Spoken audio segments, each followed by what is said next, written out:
Hey folks, thanks for stopping by and checking out the Business Line podcast. You know, in this show, what we're trying to do is get in front of people all over the country, all over the world that are moving and shaking in business, whether they're a part of a big business or they're starting something from the ground up. We want to get to know them. We want to get to know their journey, their struggle, and a little bit about what they love in life. We hope you check out every episode you can. All right, Shawn, welcome to the Business Line podcast. How you doing, brother? Thank you. Doing great, man. Thanks for having me here. This is exciting. Awesome. This is exciting for me too, because this is the first time we've ever gone on location and actually shot a podcast from somebody's place of business. Oh, wow. So this is really cool. Just to be clear with the audience, Shawn and I have known each other for a couple of years now. Shawn had a business that he ran called Surge Assist, and he came to our business asking for some help, and we helped out. And you know, I think we did a pretty good job, enough for him to call back a couple of years later, wanting help with some more stuff. But before I give it all away, Shawn, why don't you introduce yourself and kind of tell us a little bit about what we got going on here? Sure. Well, I'm Shawn O'Keefe. I'm a PA, and we're here at 21 Medical just prior to the grand opening. We're actually scheduled to open on Monday, so that's pretty exciting. It's a family and sports medicine, urgent care center, and a wellness center. So for the wellness component, we're going to do PRP, stem cell, Botox, men's health, weight loss, Suboxone, and we're also going to be doing the DOT exams for those that need it. Very cool. Yeah, so it's pretty exciting. We're going to do a little bit of everything. So the goal behind it is to be a one-stop shop for medicine. So when you come here, we can treat for pretty much anything you need, so you don't have to go to multiple places and see 7 different providers. So we're hoping to take care of everything in one spot. That's huge. Or go to such a big place that you're lost and you don't know where to go next or who to talk to, or if they're going to send you to the next floor. And you know, So we have X-ray machine in-house here, so you can come in if you think you broke something, sprained something, whatever, or just something certain. We can X-ray right here. You don't need to go to the hospital or X-ray facility for a separate X-ray. We could you take them here. It can read it here. We have radiologists also on staff that can read those as well if we need to. We have casting abilities. We can cast, we can splint, boots, braces, pretty much anything you want. Injections, we can pretty much do it all. Yep. Anything outside of surgery, we can do for you here. All right. All right. Well, let's talk about a little bit of how you got here, because I know you didn't just wake up one morning and say, hey, I want to open a clinic, and boom, it's been we're here to shoot a podcast, coming. right? So let's, we don't have to go back to, like kindergarten or anything, but it's funny. I met one of your good friends here this week as we're getting set up and stuff. And so Joanne told me that you guys met like in middle school. So you've been, and she said that when you guys met and became friends, you told her that you were going to get into medicine. Yeah, I've always wanted to go into medicine.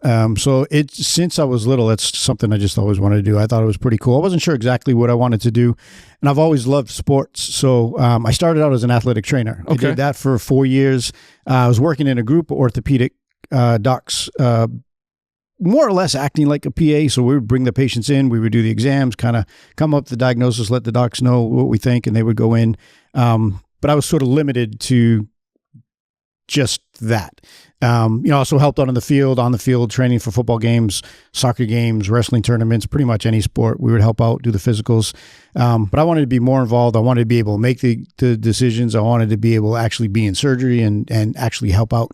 I always planned on going to med school, but, times in my life just didn't go quite the way that I planned. But as we make plans and God laughs, right? Exactly.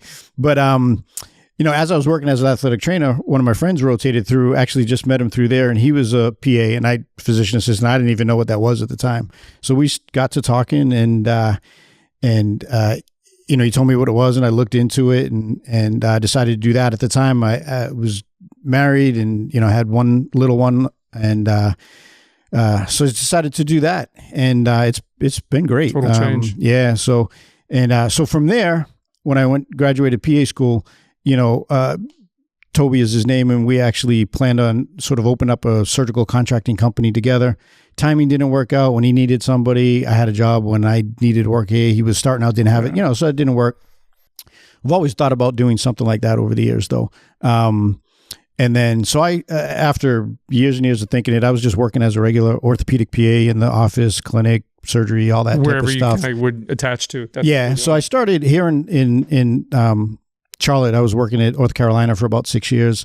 Then went up to Statesville and was working with Davis Regional with a orthopedic doc up there, Dr. Rader, for almost 8 years. Wow. And prior to that, I was in Cape Cod for 4 years and Miami for a year. So I've kind of been all up and down the. So you've got a lot of experience working for big organizations, big kind of networks. Yep. What's that like? What's kind of the, and I want to just harp on them. We could talk bad about big companies all day long, but there's got to be a push and pull, like a positive and a negative to it. So what were some of the advantages of working in a big Well, I mean, the like advantages you have more or less what you need to run the, they have the financial backing behind it for the buildings, for the equipment, for all that type of stuff that you need.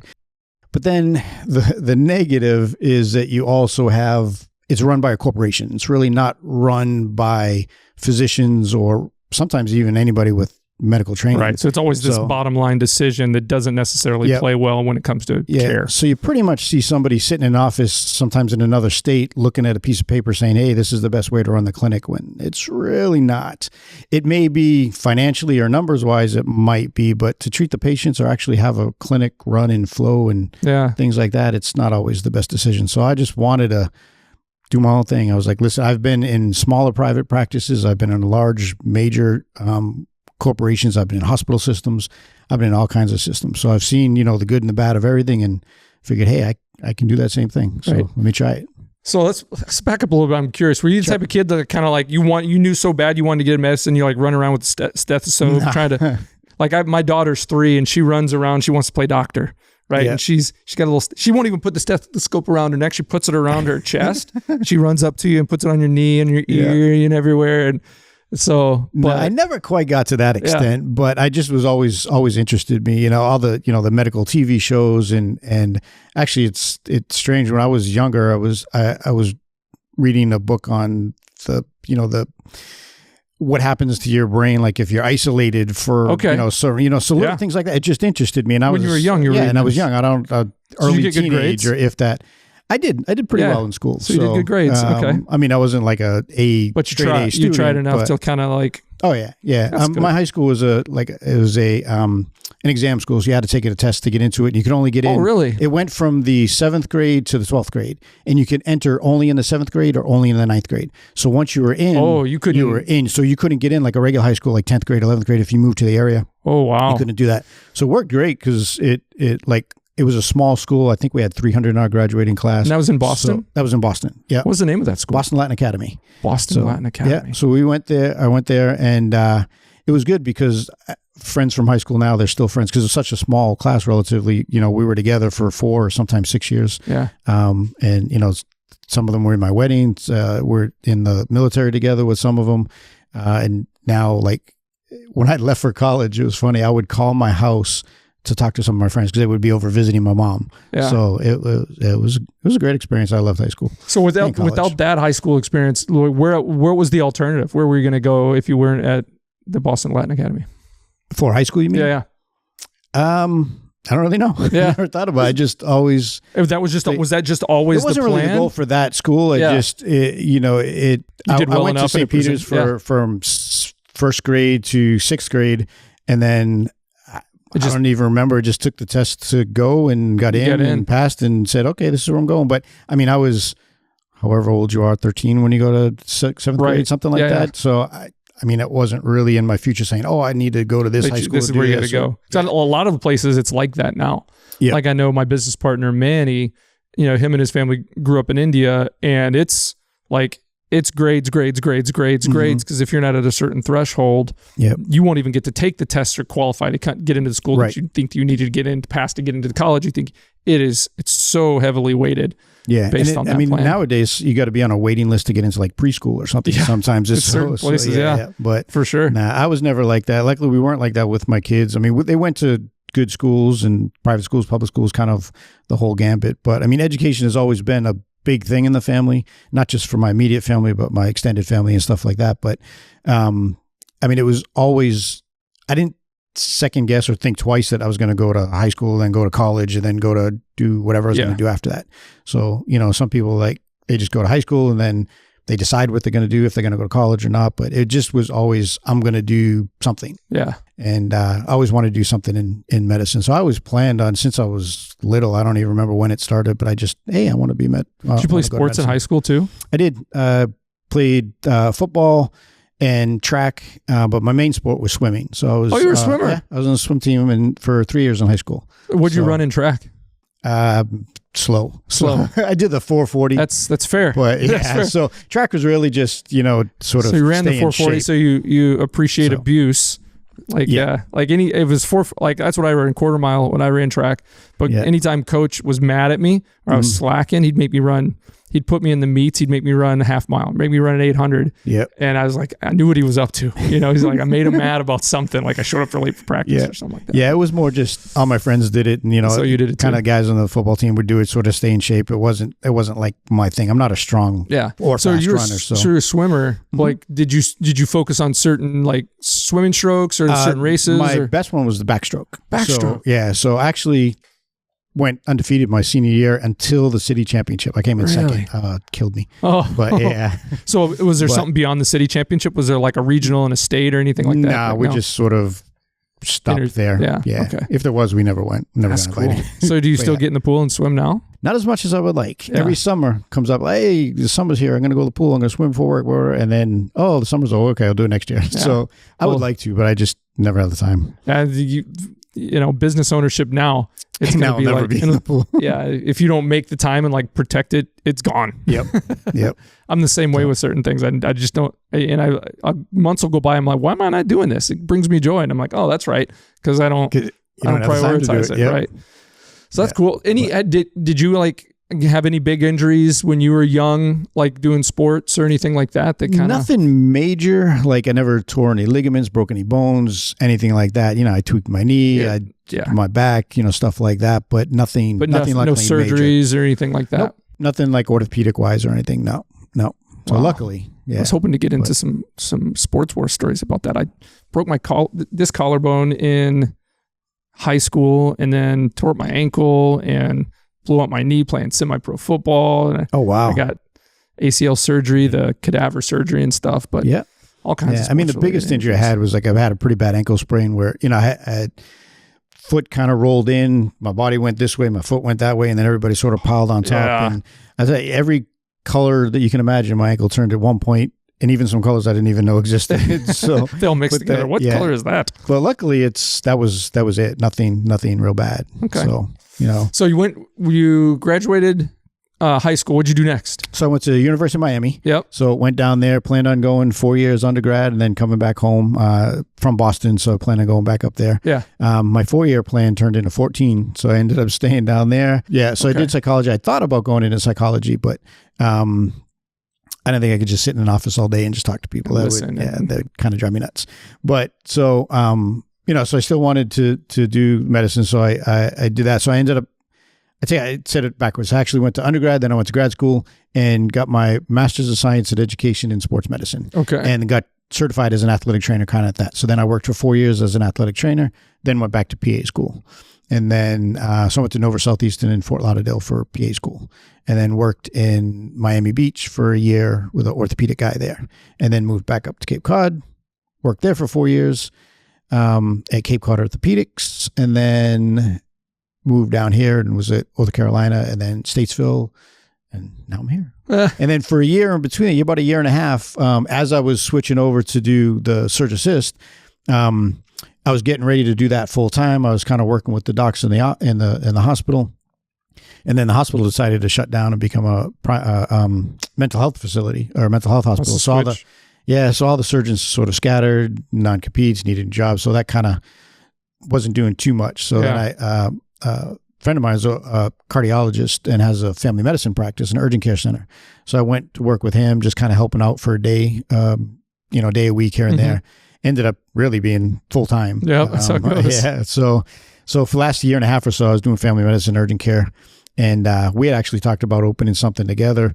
And then I ended up just doing it on my own. Yeah. So I was going to combine that, but with my love of orthopedics and just my experience doing it, I wanted to do that. So instead of doing just family medicine and urgent care, we're going to do the family medicine, and then the sports medicine. Really bring the orthopedic part back.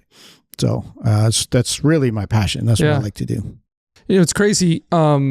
the last 6 months or so, since we've been kind of working together to get some of this stuff done, and the things that my company's helping with on one side, and all the things that you're juggling, one of the things I've noticed is I've never seen you get kind of shaken or super frustrated or kind of have a bad attitude about anything. Because I know this whole process isn't just point A to point B, and everything goes as planned. How do you keep a cool head when you're doing this? Because I mean, you took an empty space that had no walls, and in a couple of days, you're going to have people coming through here, and you're going to be helping them live a healthier life. Well, the level-headed part depends on who you ask. We'll get a different answer. Yeah. Well, at least when you're in meetings with me and my team, like everybody looks for. We've got. All of our clients are so good. I can't really say we've got clients we don't look forward to getting into meetings with, but everybody, like every time I ask how things going with Shawn, things are great. Things are moving forward, hiccup here, hiccup there. But I've never had anyone tell me that, Shawn was in a bad mood today. You know what I mean? Right. So, I mean, the thing really that helps the most is the team behind me, because I had no idea how to do this, to be honest with you. I've always wanted to do it. I thought about doing it different times through over the years, but I'm a clinician. I know medicine. I know how to treat patients. Don't know how to open a business. So luckily I got surrounded with, yourself and your company. And then anywhere from the my financial advisor, who actually got me in touch with somebody to help me get the loan, and then the bank. And then a friend that got me in touch with a great realtor that she helped me find the place. And then just from your guys is helping with all the back end and the construction team and everybody from beginning to end. I mean, they all knew what they were doing. They were great, and it went very smooth. So I think if it went a different way, you might have saw a little different. Maybe. But it's, I mean,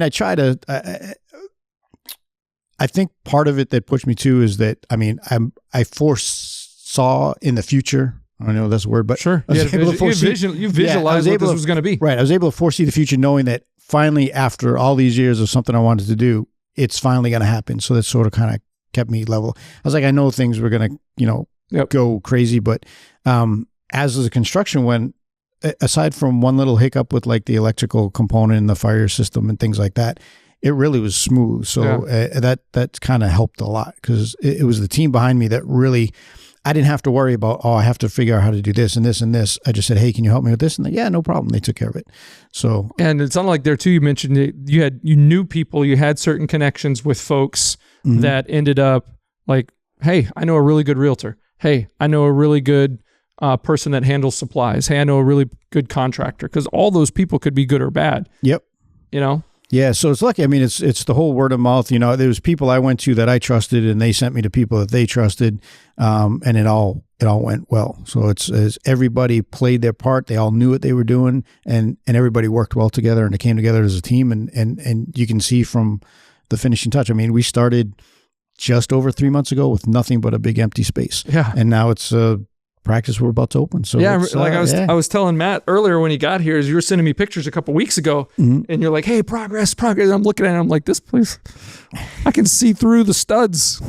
I'm going to be there in a couple of weeks, and I'm like, okay. Yeah, there was it's amazing. I mean, if you look, and there are a few pictures posted online, and we can post some of the stuff about like, the stages of how it went. But when you look at the ceiling now, it's, I don't know, like 10-foot ceiling or something. But above it, it was another several feet of just nothing. Yeah. But they, put in the HVAC, they put in the electrical, they put in everything just to watch the transition from nothing to this.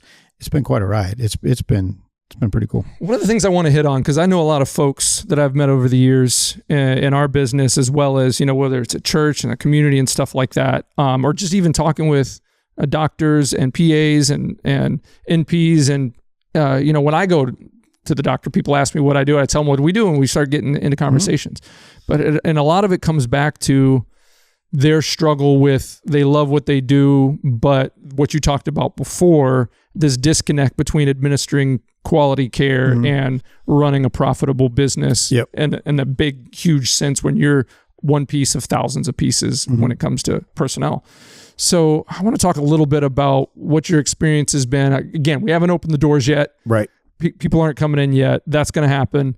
But, how'd you get to the point where you were finally willing to just say the heck with it you know, because you had security before, right? There was security in the big things.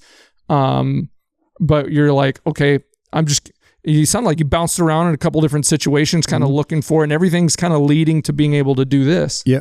Like, how did you get to the point where you finally just said, I've got the courage to take the next step? So, I mean, I wanted to do things throughout the years, just, you know, different opportunities. And really, I was just nervous and kind of scared. Just everybody I talked to was scared. So they're like, I'll never be able to do it. Everybody tells me it's impossible to run a small practice now. Yep. And you hear that, and you know, you can't have like a private practice. They're all owned by corporations, by hospitals, whatever. It's hard to do their own thing. And, you know, again, not having a business background or anything like that. It's just, I wasn't sure what to do. But then everything sort of fell into place for me to do it. Like with the hospital sort of closing down at that time, I was like, oh man, you know, we're closing down. Yeah. But, you know, then I had to look out to do this. And then, when talking with the doctor I was working with and talking about expanding and opening our own thing, I had to make a choice. I was either, I'm just going to continue working for somebody, or I'm just going to finally go out and do it. So I just sort of took the leap and did it. So it sort of fell into place where we were going to do it. He decided not to do it, but the opportunity was still there. So I just said, hey, if I'm going to do it, now's the time to do it. I was, you know, the hospital had shut down. The surge assist was there, but not doing a whole lot. Yeah. So it was a matter of I either just take another full-time job with somebody else, or I go out and do it on my own. I just said, you know what, it's time. I'm either going to do it now or I'm not going to do it. Right. So 20 years from now, I could have either looked back and said, oh, there's another opportunity I didn't do and regret, or hey, look what happened. We just took the leap and did it. And so to get where you are right now today, a lot of things had to change. My guess is you had to sacrifice some things, some lifestyles, some things you enjoyed for a while in order to kind of get to this point. Tell me about some of the things you had to say no to over the last 6, 12, 18 months in order to set yourself up to be able to say yes to this. Well, I mean, really didn't do much for the last year or so, except this, honestly, you know, exercising, running, going out and doing stuff, doing the Spartan races, things like that. You Spartan race? I did. How many have you done? I've done about 10. What? So, I need to talk to you. I did one and I haven't gone back, but I really want to. Yeah. So we need to talk. Definitely. So, I mean, I did 10 of those. I've done the Warrior Dash. I've done. You do some Tough Mudders and stuff too? I haven't done a Tough Mudder. That's the one I want to do. The Spartan company owns the Tough Mudder now. I didn't know that, but I found that out a couple months ago. Oh, wow. They own them now. They still do those races. A buddy of mine from church, he just does Tough Mudders. He likes that style. But anyway. Yeah. So you just so for things like that, you know, just the training to go into that, I had to, you know, stop doing pretty much most of anything, you know, going out and doing all that, because I was in the office the last several months, just, you know, I'd work during the day and then at night trying to do all this. So kind of put my life on hold pretty much for the last year. Yeah. But now it's worth it. Yeah. So, and I just remember that, you know, when I got the call from one of my friends saying, hey, you know, he needs help in the family medicine for a day or so. Can you help out? And I was like, you know, because it was about 2.5 hours from where I lived. It was kind of far away. I was like, I don't know, it's a long drive. But then I remember standing in there and saying, you know what, let me at least go see what happens, because who knows what it's going to lead to. Yeah. And then ultimately it led to this. So right. I mean, look at the experience you got from that you can apply in here and from that urgent internal med standpoint and stuff, right? Yep. Yeah. So that actually made it much better, because, you know, with the, you know, 20 plus years worth of orthopedic surgery experience, now with the family medicine, the urgent care, it sort of just all ties together. That's awesome. So yeah. And a lot of it runs together. You go to a primary care and you'll need something else, and they're like, oh, go here to do it. But, you know, now that I've had that experience doing pretty much most of it, I can do it all at one place. Yeah, that's the one thing I hope the folks watching this take from this is, and that's kind of what I've learned from you over these last few months and talking to you and thinking about your situation. It just reinforces what I've learned years ago is sacrifice is really the creation of sacred things. If there's something out there you want, you can't always even ever expect to get there if you're not willing to say no to some other things and give some other things up that are getting in the way or holding you back from that bigger thing. Right. So the one thing you got to know when you're doing stuff like that is you may be giving stuff up, but it's not forever thing. Right. So you got to give it up for a little bit of time, work on it, do what you want to do, and then you'll have the time, you'll have the money, you'll have whatever you need to do the stuff that you enjoy. Yep. But you'll be doing it for yourself. And when you go home at night, you put your head on the pillow and know that you did something worthwhile. Yeah, I talk to people a lot, especially when I'm interviewing folks to come work for us or anything. One of the questions I always ask them is, are you more, especially in sales and sales related roles, are you more concerned with your floor, or are you a secure floor or a open ceiling?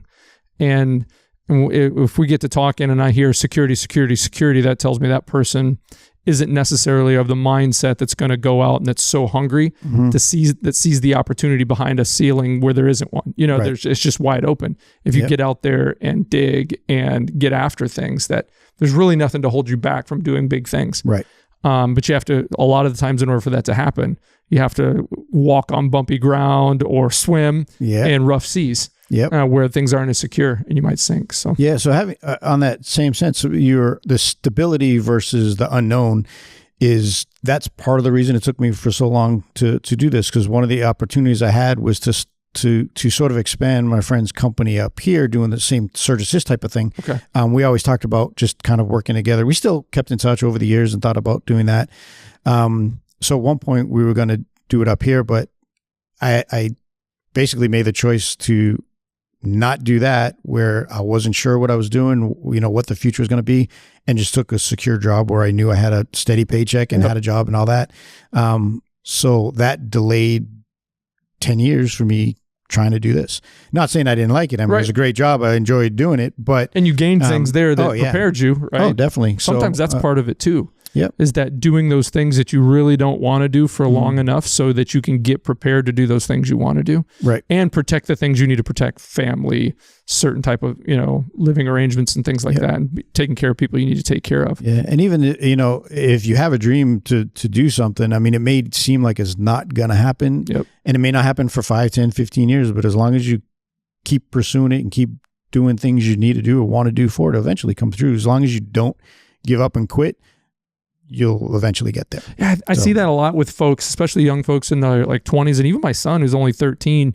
He gets down on himself, or people get down on themselves a lot, and the nature of, I think, media, and we're so connected, and everything's so visual and high definition, and you see so much about everybody. You think that people just go from where they are right to that successful place like that and become, let's say, wealthy or live great lifestyles and stuff, but you don't see everything in between. Yep. You get on Facebook and you see someone's nice house and their nice stuff, and you're like, oh, I'll never have that. But what you didn't necessarily see is the 15, 20 years it took to get there, or their parents' 50 years it took, you know, all the kind of the things that had to happen to get to that place. Right. With the culture now, with the internet and everything, everybody wants everything right away. It's that immediate fix.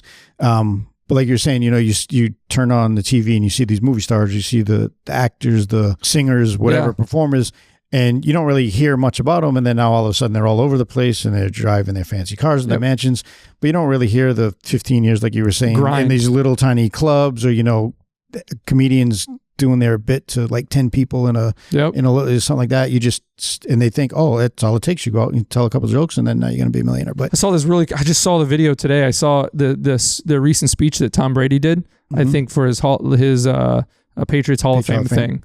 And did you see that? Did you see that? Actually, you should watch it. I only saw a short part of it, but he was talking about the hard work it takes to become a champion.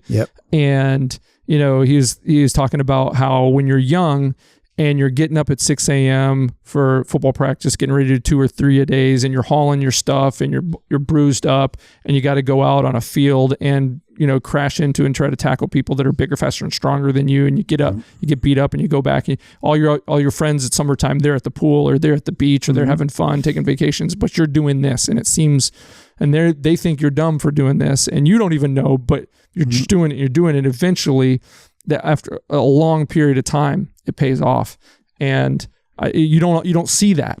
Right. You know, everybody kind of sees, let's say Tom Brady, for instance, they saw him play at Michigan, and then they see him get into the league and start playing, and he just got lucky.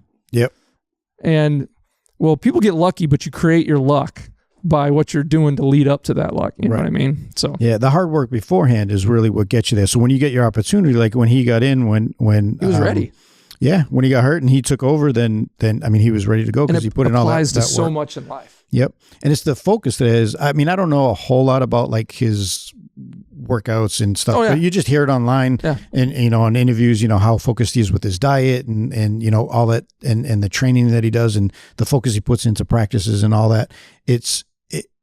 you have to have some type of internal drive Right. to be able to get out there and put some things on hold or just give it up completely to get what you want. But I mean, it paid off for him. He's been in the league, until he retired. He's been in the league for forever. Yeah, and at the highest level. Yeah, right. And most people can't do what I think was the 3 years, 4 years, something like that is like the average lifespan of an NFL player, something like that. It's crazy. And he's been in there crazy, and it's partly just talent, but his drive and his focus. He came out and he wasn't considered talented. Like he was overlooked by everybody. Yep. But like I say, action overcomes fear. I think hard work can surpass talent pretty quickly if you keep it up.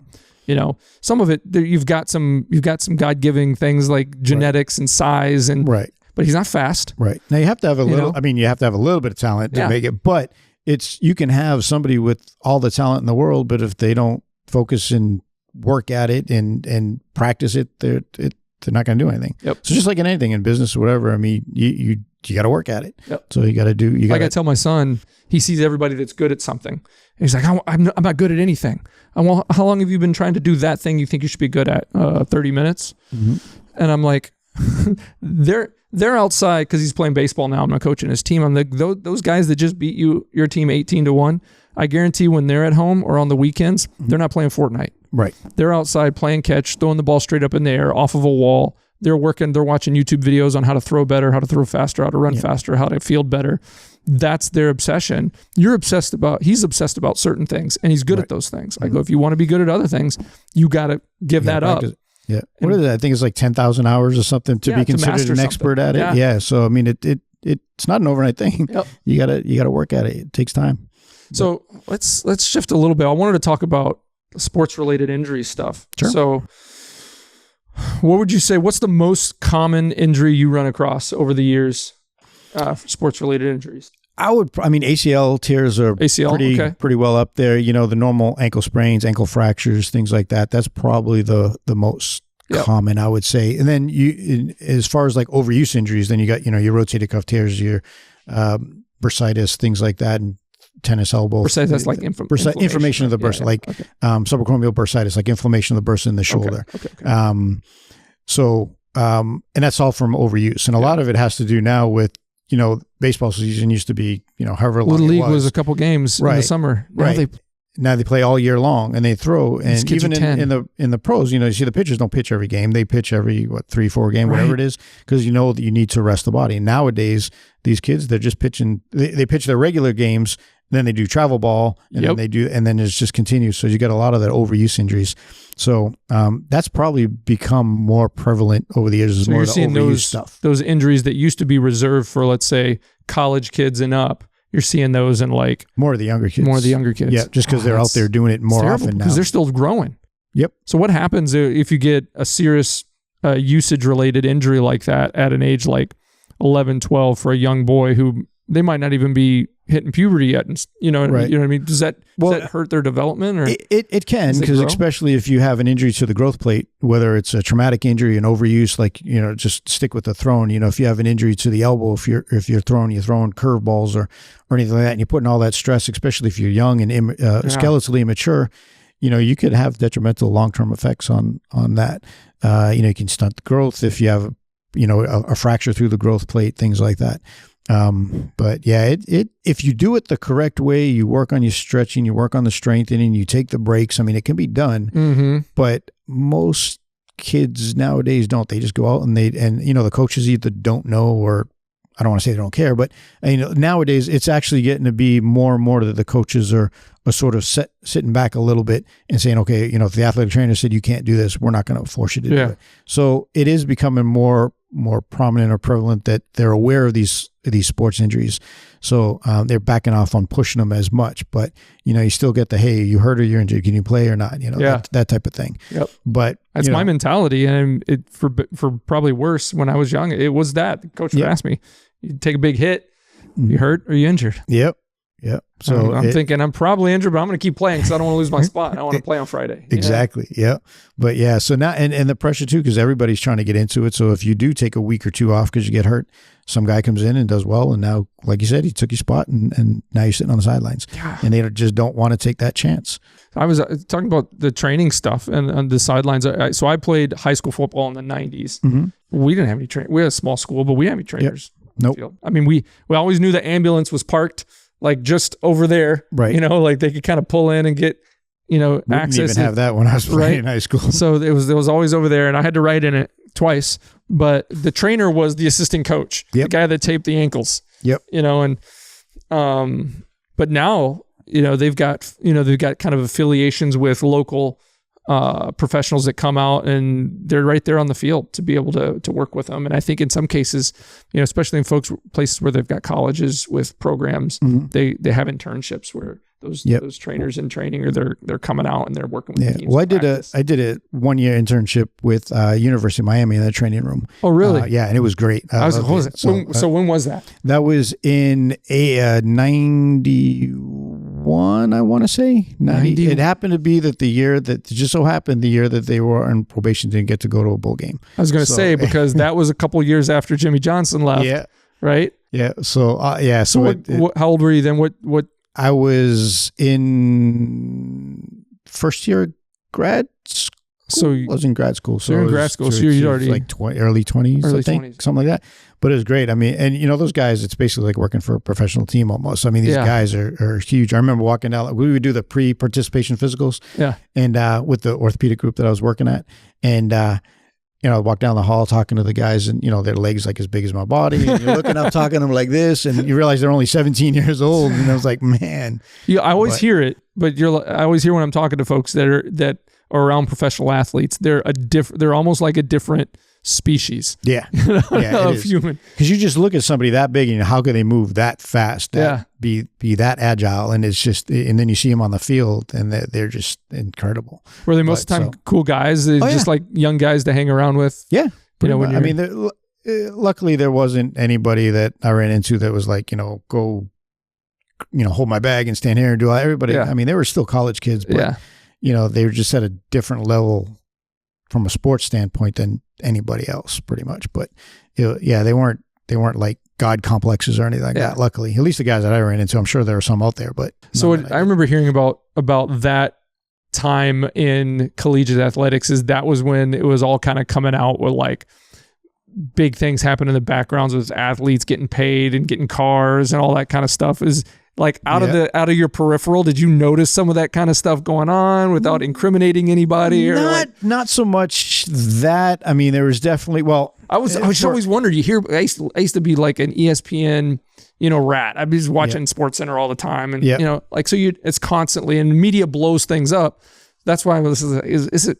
I mean, they blow it up, but I mean, there's a lot of that's out there. I mean, for example, and it depends on the level of sport that you're at. For sure. So, I mean, you know, football, basketball, if they're bringing millions into the school, they get pretty much anything. You know, the football team had, you know, their own sort of little section of the cafeteria, the menu, stuff like that.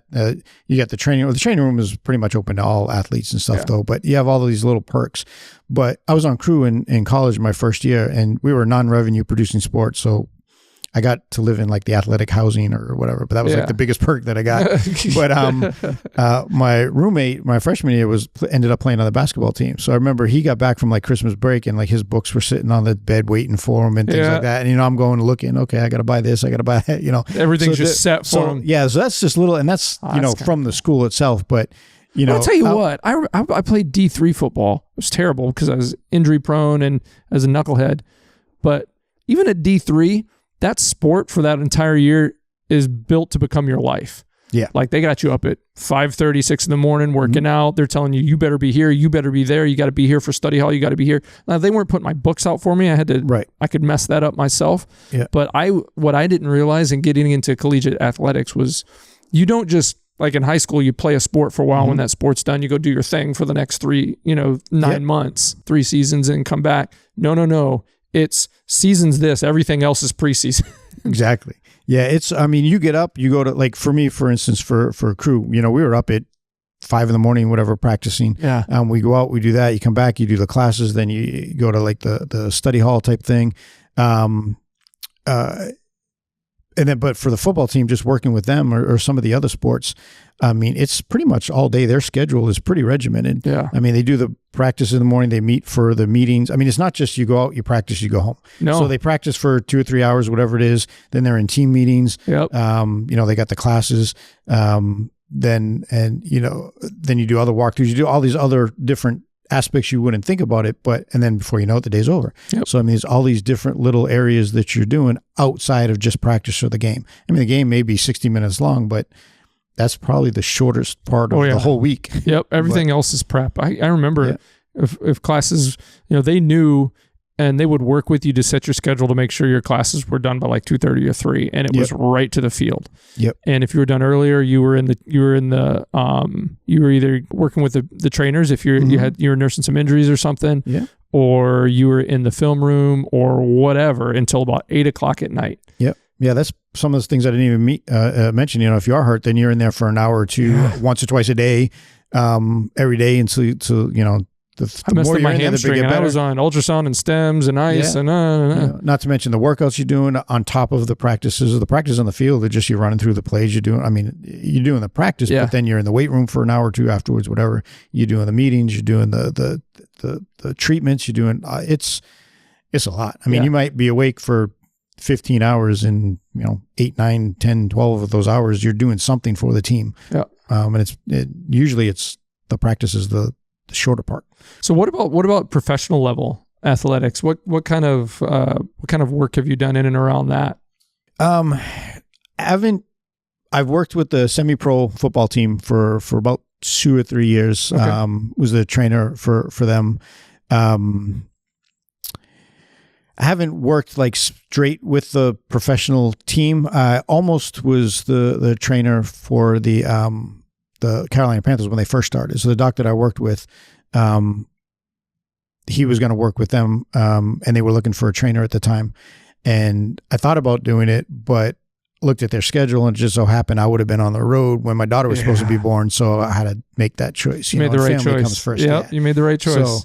So who knows what that would have led to, but that was fine. But, being in the practice that I was at, one of the doctor that I worked with, he was the team doc for the Dolphins and the Marlins and stuff like that. We had a lot of the professional athletes they were coming in. So I worked with them in that type of manner, like in the office and things. But as far as like out working with the teams themselves, not a whole lot. I was more so at the college and semi-pro level.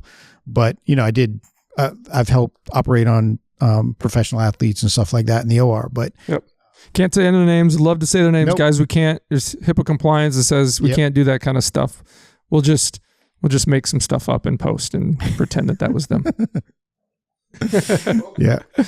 Let's talk a little bit more about 21 Medical, and we've been talking sports medicine stuff. So, what's your vision for being able to help, whether it's youth or even adults with their kind of athletic pursuits? Like I said, it's kind of a one-stop shop for here. So we're really looking to treat the whole person rather than just a body part or an ailment. But in terms of the sports, say I get hurt, I'm doing a Spartan, I roll my ankle, I come in I'm not doing anything else with you yet, but I come in. What's that? Right. What are you going to be able to help me with? So pretty much for that, something for that example, you come in, hey, I hurt my ankle, hurt whatever.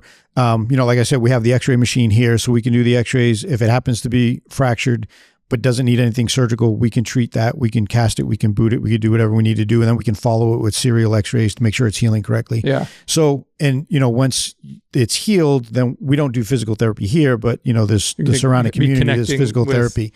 Yep. So we can get you set up for that part. So we can treat it from day one. And you have a background in that. So you can give really good advice. 20 plus years. Yeah. That's that's all I've been doing. A lot of times you'll go and they'll, okay, here's your script for therapy. Off you go.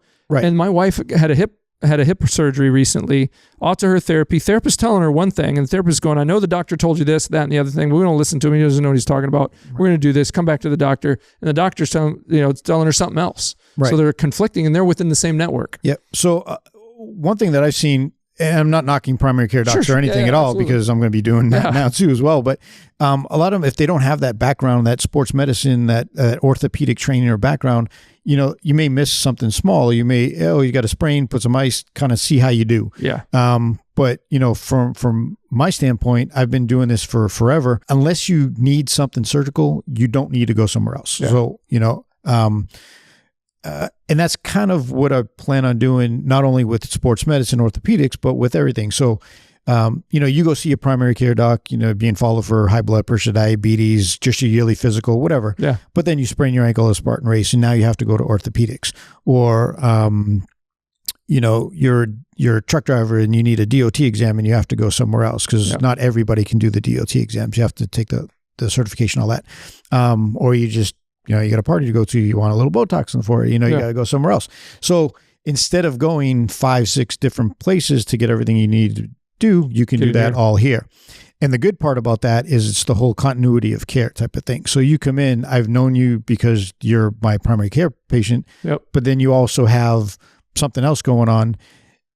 If you go somewhere else, they focus on just that. They may not know some small little nuance of whatever's going on in your medical history that may be of importance to that, why you're not healing as well, or something to that effect. Right. And you get to know I get to know the patient, they get to know me. And it's kind of like in the olden days where you go and there's one little doc in the neighborhood and everybody goes from the time they're born till the time they die and you see them. Yep. And that's what I'm trying to bring here. So you no longer have to go a million places, and like I said, I get to know you, you get to know me, I know your whole history.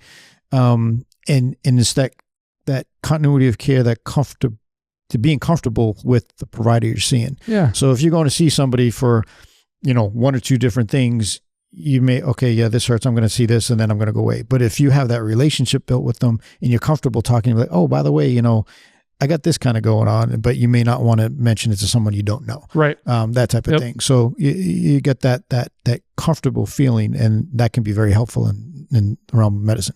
Absolutely. So trying to bring the old town feel to a big city type of thing. So that's kind of the goal. So I come in, mess up my ankle. Hey, sprain. Let's do an X-ray. Oh, let's say you're going to need surgery. Then that kind of thing, you're gonna refer me to someone that's going to take care of that surgery. Correct. Yeah. And so let's say I go get that surgery. Am I just with them now after that? Do I come back to you to follow up? What does that look like? It really depends. I mean, the orthopedic surgeon may want to do the follow-up for them just because they operate on it. Right. How would their work go? Right. Yeah. So, I mean, because I've done orthopedic surgery for 20 plus years, if the orthopedic doc or the patient doesn't really necessarily want to go back to them, they can come in, and if it's something simple like as more just wound care or removing staples or sutures or whatever, or just x-rays afterwards, you can definitely come back and we can follow that all up. Now, if there happens to be any complications or whatever, we just send you back to the surgeon. But it's good. In my case, I'm thinking about this in terms of my wife having recent surgeries and stuff on her hip.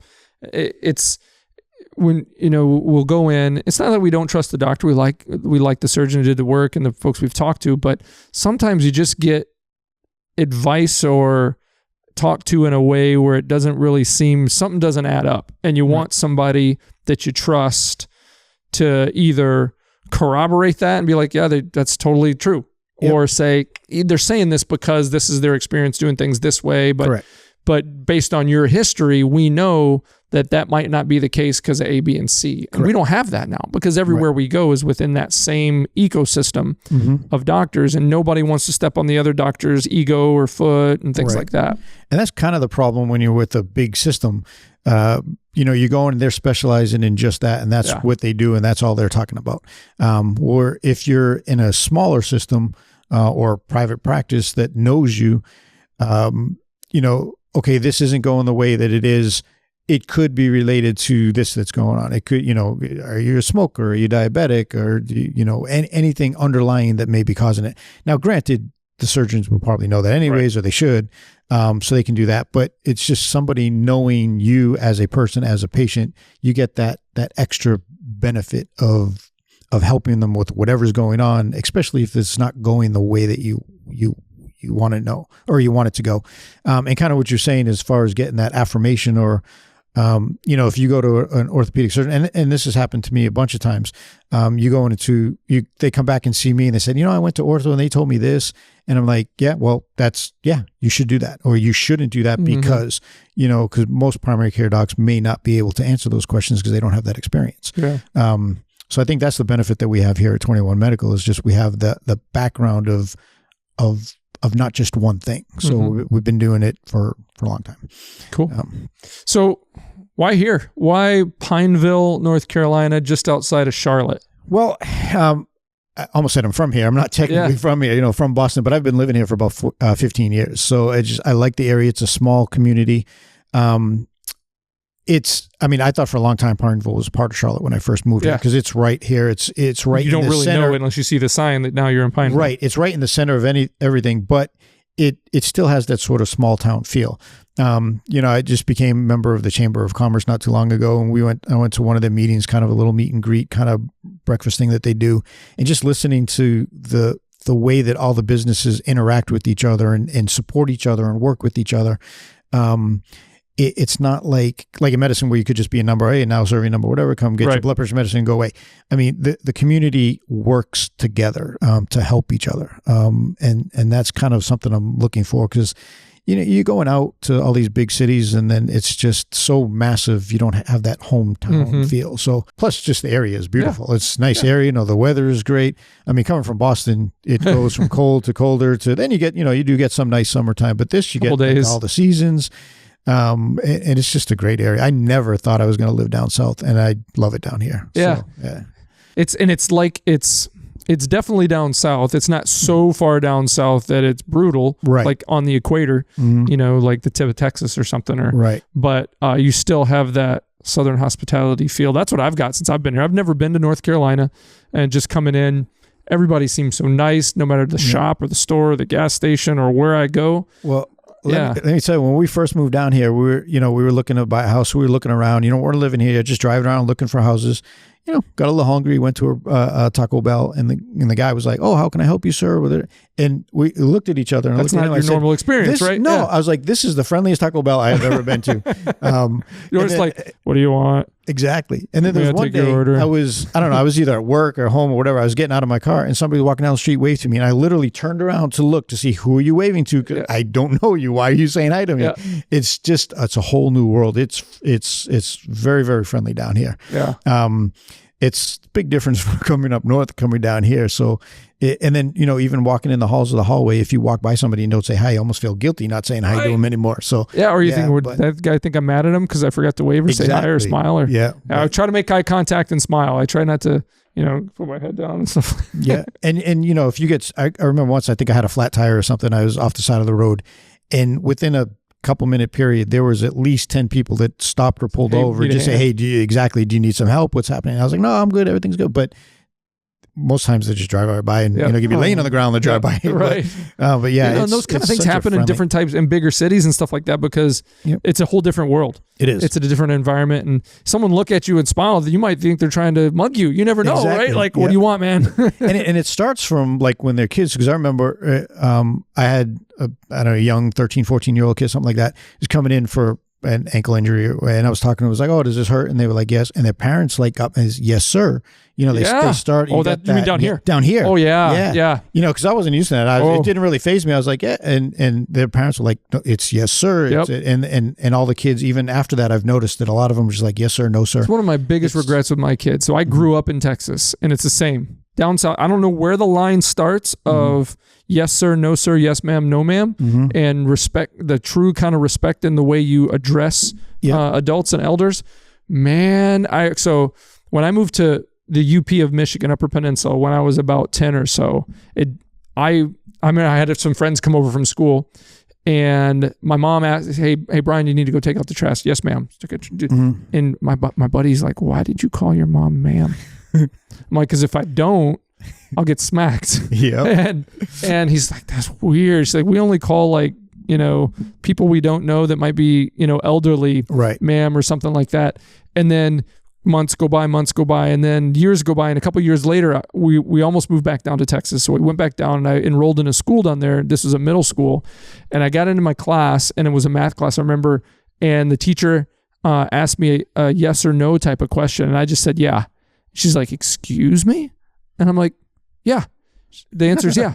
And she's like, you say yes, ma'am, or you'll be taking a walk to the principal's office. Wow. I'm like, and immediately I was like, I forgot. Yeah. I forgot that. And it's not like, it wasn't that I wanted to be disrespectful. Mm-hmm. I had just lived in an environment where that was it. That was the norm.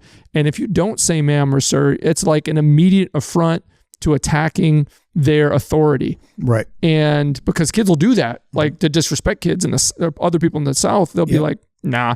But the reason they're doing it is because to, show disrespect. Now there are some, growing up in Boston, there's some instances that have come into that you do. It's normal. There's yes, ma'am, no, ma'am, yeah, all that. But for the majority of the time, you don't do that. Now, I was in the military, so it just began. Part of it just yes, sir, no, sir, just as a respect type of thing. But coming down here and seeing it as a normal type thing, just everybody says it. Yeah. It's just a whole new world. But it's great. I mean, I love it. I almost feel guilty saying it's okay. You don't have to. That's what with my kids. So, I was like, man, I wish my son had that, because that's what, and my daughter. I wish they were at least understood when to turn it on and turn it off when it was appropriate. But they don't. They're oblivious, and it's my fault. It's totally my fault because I didn't teach them, because it was gone for me too. So.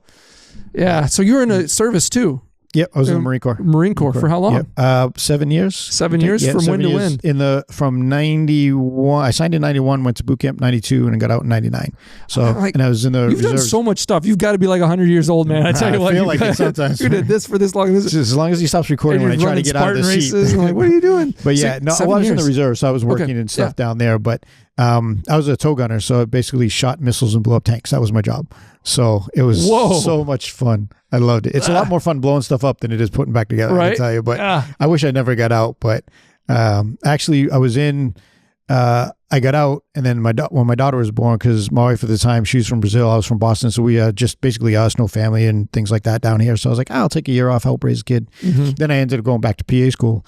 And then 9/11 happened. I actually called my unit to re-up, but nobody ever picked up the phone. So I was like, I'll let it go. Yeah, I thought it was going to be, I told my wife, because I'll just wait till it's done, then I'll kind of get back in. Yeah. And then here we are, however many years later, things are still happening. But it's, so this is one thing I always regret is getting out. I loved it. It was great. I mean, I was in a fraternity in college, but the camaraderie and just the bond in the military, there's nothing like it anywhere that I found, even being in a fraternity. That's what my friends have been in told me, same thing. Yeah. So, I mean, you may have great friends outside, but it's something about putting your life in their hand and vice versa that it just is, the bond there is just, it's incredible. And we can go years without talking and then get back together. It's like, boom, it's just right to it. Yeah. And I've had some of the guys come up, they were in my wedding, they're, and we're still friends to this day. So, I mean, why did you get out? Well, it was because when I was living in Miami, like I said, we didn't have any family and stuff down there. So I was working and I was in school and I was in the Marines and doing that.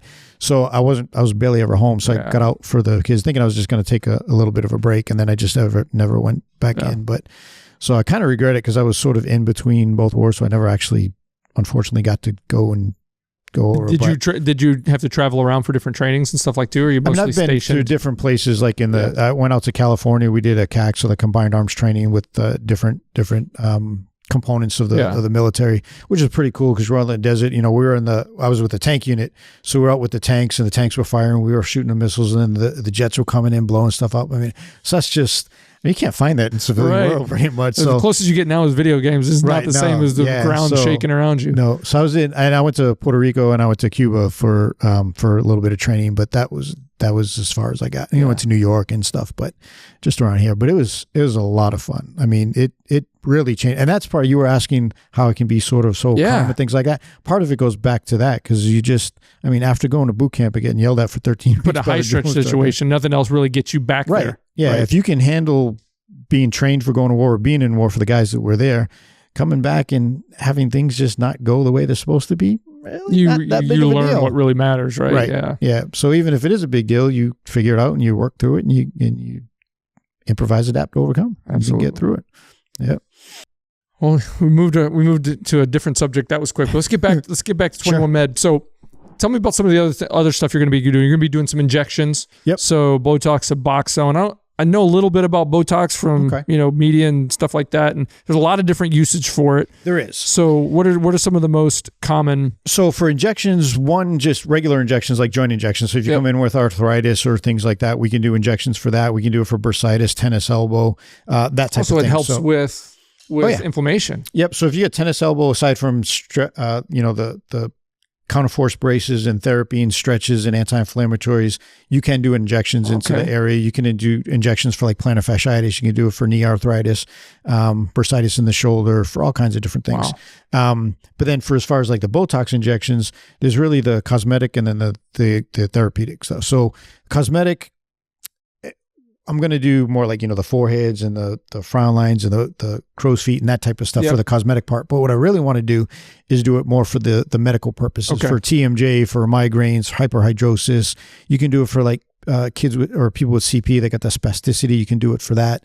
So I want to do it more of the medical aspect of it, but we're going to do some of the cosmetic as well. Yeah. So my wife developed TMJ through a car accident when she was younger. I did through getting hit in the chin in football. Yeah. And it was never really kind of like treated or diagnosed, because once they said, you got TMJ now, they're like, well, there's nothing we can do about it. Right. So, and I don't really have problems with it anymore, but I remember when I was eating, if I was eating certain things with hard, my jaw would just lock. Yep. And it would pop and crack and stuff like that. So how does the a Botox injection help with that? What does it do? So what it does basically is just paralyzes. So Botox is a toxin. It's botulism toxin. That would be the tox part of it, right? Yeah. Okay. So that sounds awful. So I don't want to put that in my body. If you take it too much, but for the amount that we're given, it's. I mean, you got to give your body a lot. Just basically fights it off, or what? Well, I mean, it's just so small amount. Yeah. So basically what it does is go in and it paralyzes the muscles. So you don't get that tension and that spasm. So that's why when you do like the forehead, you lose the wrinkles, because really what you're doing is you're paralyzing the muscles underneath that contract and they cause the wrinkles.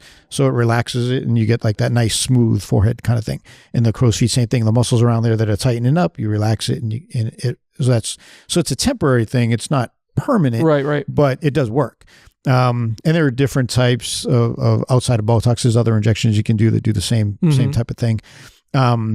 But that's kind of how it works with like TMJ and stuff too. It's just so you're clenching and you're tightening, everything is spasming and just sort of relaxing. TMJ sucks. Yeah, it does. My daughter she had surgery for it, and she had some Botox and stuff afterwards too. So, so that's more like a therapeutic medical application of it, right? Yeah. So does kind of doing a few of those treatment, does it long term, does it kind of help like kind of soothe that muscle so it's not so much like that? Or is there an underlying? It might if you do it over and over and over again, sometimes you can lose a little bit of the effects of the Botox, but it doesn't necessarily, it's not like you do 2 or 3 and then you may never have it again. Right. So it just may relax the muscles enough that if it doesn't get to that point where it's spasming enough, it may help more long term. Because I've just found I don't have the problems with it anymore. I don't know if maybe I've just outgrown some of it or whatever. It could be. But, I mean, it depends on really the underlying reason. If it was from trauma, you got hit, you had the spasm, you had whatever, just a little bit of arthritis, a little inflammation, and now it's not really getting irritated anymore. Everything's sort of settled down.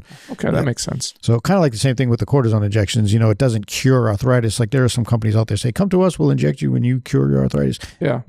If there was a cure for arthritis, we'd all be out of business. Right. So really what it does is like a strong steroid anti-inflammatory. So it just helps with the inflammation, which in turn helps with the pain. Sometimes it can be a curative thing. So like tennis elbow, if you get an injection in there, if the underlying reason is it's just all inflammation, the tissue's inflamed and it's painful, you get rid of that inflammation and sometimes it'll go away and may not come back. Yeah. So, I mean, there's good and bad to it. It is a steroid. You can't do it over and over and over and over and over again. You don't want to inject into tendons because it could potentially cause them to rupture, stuff like that. But I mean, it does work well. You got to be careful if you're diabetic, it can cause your sugars to go up. So really? Yeah. So there are other ways you can do like Toradol injection, or you can do other things that don't affect it. So, so that's kind of like one of the things that if you go somewhere that's just doing these injections, like there are some clinics that they'll do the same injections we do here in the office. They just have good marketing saying, we're going to do this and it's going to fix it. Right. They'll show an x-ray before and after, may or may not flip it the other way. I'm not saying anybody does, but make it look like it fixes arthritis, but it doesn't. Right. But it just will help. There are some things now that they've been working on for a while to try to, grow cartilage and replace it. And there are different things like that. So there's a lot for certain people with certain genetic mutations, that diet and things like that and environment have a lot to do with developing arthritis and things? There is. I mean, there is a little bit of a genetic component to it too, but unfortunately, it is a progressive disease. Yeah. So once you have it, it sort of gets worse. But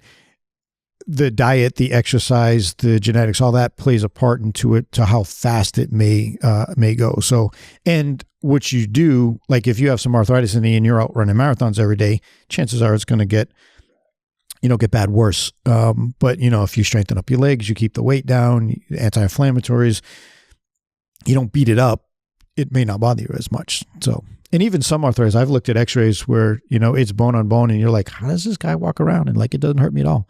And then others that have just a little bit and we're replacing their knee. So it doesn't always correlate. The amount of arthritis doesn't correlate with the symptoms all the time. Yeah. So it's just, it's very interesting how that works though. Yeah, so, for sure. I mean, you look at an x-ray and you're like, oh my God, what's this guy doing? And then, it doesn't hurt me at all. Yeah. Okay. We won't do anything then. So we're getting up there in time. Is there anything that we didn't cover that you want to kind of get out there and talk about a little bit about yourself or the clinic or? No. Well, one interesting story, I think anyways, is the clinic name. A lot of people have been asking me how we get the name. So, this is started several months ago when I was starting this up and I was like, what am I going to name it? Yeah. So we're doing the wellness component with it, with the stem cell, the Botox, the PRP, all that type of stuff. And then the regular family and urgent care. So I was trying to get a name that sort of encompasses all of that. So I was thinking, Carolina Wellness, Carolina Sports, and Charlotte, whatever, because it wasn't sure. Kind of what everybody does. Yeah. Right? It wasn't in Pineville. I didn't want to use my name because a little pretentious. I didn't want to do that. So I was trying to, and I couldn't come up with anything. Everything was O'Keefe Clinicals, O'Keefe Medical. Right. So I thought about that. I was like, I don't want to do that. Yeah. But all the other names were taken. Every variation of it was taken. So I was like, well, I don't know. I'll just have a clinic. I don't know what I'll name it. The clinic. Right. And then, so one day I was just sort of last summer, I was hanging out in the pool and somebody had a tattoo on their back. It had a Roman numeral X. And I was like, Roman numeral kind of look good as a tattoo. I mean, as a logo. And then, so I started thinking XXI 21, and both my kids were born on the 21st, and they have matching XXI tattoos, like sister tattoos. Yeah, yeah. And I was like, there you go. 21 Medical. There we go. And they were like that. I ran it by them, told my ex-wife, and they all liked it. And I was like, all right. They all agreed on it. So I said, okay, we got it. So it ties back to family. Yeah. And I've had people ask, hey, is it, 21 different things you offer, 21st century medicine, whatever. Yeah, sure. But okay. But it was really based off of the kids. And so I'm bringing the whole family components like we talked about early. My wife was born on the 21st of June. So there you go. There you go. It fits in. So so it's like the whole family component, family is big for me. So we're trying to make it a family practice. So it's not just family medicine in name. We're trying to bring, it's named after my family. So I want to make you part of my family, and treating you the way I would my mom. I mean, my mom's here visiting. So I got to meet your mom. It was awesome. And your sister. Cool. It was cool. Yep. I saw a glow in her eyes. You might not notice it because you're her son, and but it was so cool. Like even when she was just kind of sitting in one of the lobby chairs we had set up, and there a couple folks are setting up chairs. I'm screwing with the computers, and everybody's kind of doing their thing. There's a big refrigerator sitting right here. I could just see she was kind of taking it all in, and she's like, and I don't know what the heck she was saying in her mind, but I was kind of picturing her saying, "This is my boy's thing. Like he did this. Like I can't imagine." I'd have to talk to my wife about this. What it's like when a mom sees their son do something great. Right. Yep. You know what I mean? I mean, you always want the best for your kids and want them to have more than you have.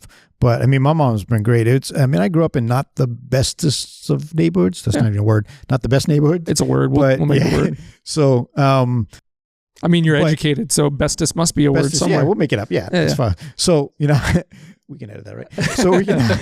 That'll probably be our most viewed clip. Right there, bestest. Yeah, probably. Yeah. So, I didn't grow up in the best neighborhood, but she kept us in line, kept us in school, kept us on the straight and narrow. And really everything that I have, my sister have and stuff is all owed to her. I mean, everything is based off, and that's why family is so important because it was so important to her. So, I mean, and if you ask all my friends, I mean, she has 4 kids, but she has like 100 children that call her mom. She was telling me, and Joanne was telling me that your house was the place everybody came to. Yeah. She's also telling me about this story about Joanne instigating a fight with shaving cream and getting it all over the place and her coming home and you guys having to clean it up. Yeah, I kind of blocked that out. I don't know. I know. Is there something? Yeah. Well, it was a thing apparently. Like she threw shaving cream at somebody, and then you guys ran out and bought a whole bunch more, brought it back. Your mom came home. You guys thought you cleaned it all up, but you missed some spots. Got a little bit. And yeah. She used to have like a swear jar. So if you swear, you got to pay into it. Pay the little thing. Oh yeah, we did that for a while. If we actually did that, should have been able to retire years ago. But she's great. Yeah, like I said before, like I would call my house and talk to my friends because they were there visiting my mom. Yeah. I mean, they call her mom. That's so she's cool. got so many. Yeah, so it's like my house was where you would go. So it was great. We've always had people. I don't think there's times we've never had people coming over my house. Those houses are important in a kid's life growing up. Like whether it's yours or your buddies is the house. Mm-hmm. Sometimes for those kids that are always there, that's what they needed to get out. Yeah, and she keeps you off from doing stupid stuff. Yeah. And my mom was there, but she wasn't like intrusive or anything. But she was there, and it was just a safe environment that you knew that you could go and you could hang out, and everybody loved it. And we all just stop in, look in the fridge. Yeah, she'd feed us all the time. It was great. Yeah. Cool. Okay. So outside of doing, building this business up, getting started, working, what are you doing for fun? Obviously, you're doing some Spartans for a while. What brings you joy? What do you like to do? Well, I really like hanging out with my kids. Unfortunately, I don't get to see them as much. I got my youngest is she just finished her second year at Baylor out in Texas. Okay. And my oldest is up in Raleigh right now. She just graduated a couple years ago. She's planning on going back to PA school as well. So I like doing that. I mean, I love dancing. I love movies. I'm not a big reader, but I love just going to the movies. And when it shut down for a while, that kind of, because it's just a good escape. Yeah, you can go in, you can relax. So I like doing that type of stuff. But really, just like hanging out with friends and family. I mean, that's the key. That's where life really happens. Yeah, really. Absolutely. Cool. This has been amazing, Shawn. This has been one of the coolest things I've done in a long time. Actually, being able to get here all week, hanging out with you guys, setting this place up, hanging TVs, eating in the local places. And, I'm just really happy you were able to take the time, sit down and do this podcast with us. I know your time is super valuable. You got a big kind of soft grand opening today where friends and family are coming in. Yep. You guys are going to have a little get together. We're doing that, and then grand opening a few weeks down the road. But that's going to be awesome. Yeah. So, I mean, first I want to thank you for doing this. I mean, this was great. It was a lot of fun. This is actually my first real podcast I've ever done. So now you're a pro. It's been a lot of fun. Now you're going to do the circuit. Yeah, people are going to be calling you to do I want to thank you too for all the work that you and your team have put in. I mean, without you guys doing all the back office stuff, doing all the computer stuff, the IT stuff, I don't know when and if this place would have opened. So you've helped a lot. I appreciate that. So no problem. And we ain't out of the weeds yet. We got to get some feet going through here, and that's going to happen. I know that for sure. So again, thanks for being on the show, and we'll do this again sometime soon. Definitely.